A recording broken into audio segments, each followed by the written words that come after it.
नमस्कार, मी मोनिका शर्मा आणि आपण पाहत आहात लोकसेतू मराठी न्यूज चॅनल। तर चला पाहूया आजच्या बातम्यांमध्ये काय खास आहे।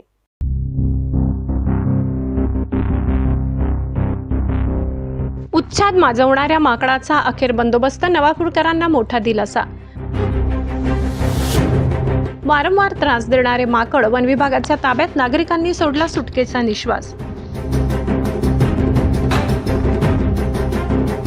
नवापूर शहरातील सार्वजनिक मराठी हायस्कूलचे विद्यार्थी आणि स्थानिक दुकानदारांना गेल्या अनेक दिवसांपासून जेरी सांडणाऱ्या खोडकर माकडाला अखेर वन विभागाने रेस्क्यू केले। या माकडाने शहरात अक्षरशः उच्छाद मांडला होता, त्यामुळे नागरिक कमालीचे त्रस्त झाले होते। विशेष म्हणजे 2 महिन्यांपूर्वीच वन विभागाने या माकडाला पकडून सुरक्षितरित्या जंगलात सोडले होते। मात्र मानवी वस्तीची सवय झाल्याने हे माकड पुन्हा शहरात परतले आणि त्याने आपला उपद्रव सुरू केला। शाळेत शिरून विद्यार्थ्यांना त्रास देणे आणि बाजारपेठेतील दुकानांचे नुकसान करणे अशा प्रकारांमुळे परिसरात भीतीचे वातावरण होते। नागरिकांच्या वाढत्या तक्रारी लक्षात घेऊन नवापूर वन विभागाच्या पथकाने तातडीने मोहीम राबवून या माकडाला अत्यंत शिताफीने पुन्हा जेरबंद केले।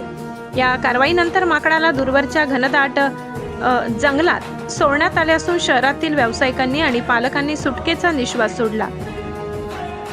लोकसेतू मराठी न्यूज मुख्य संपादक प्रवीण चव्हाण, नंदुरबार।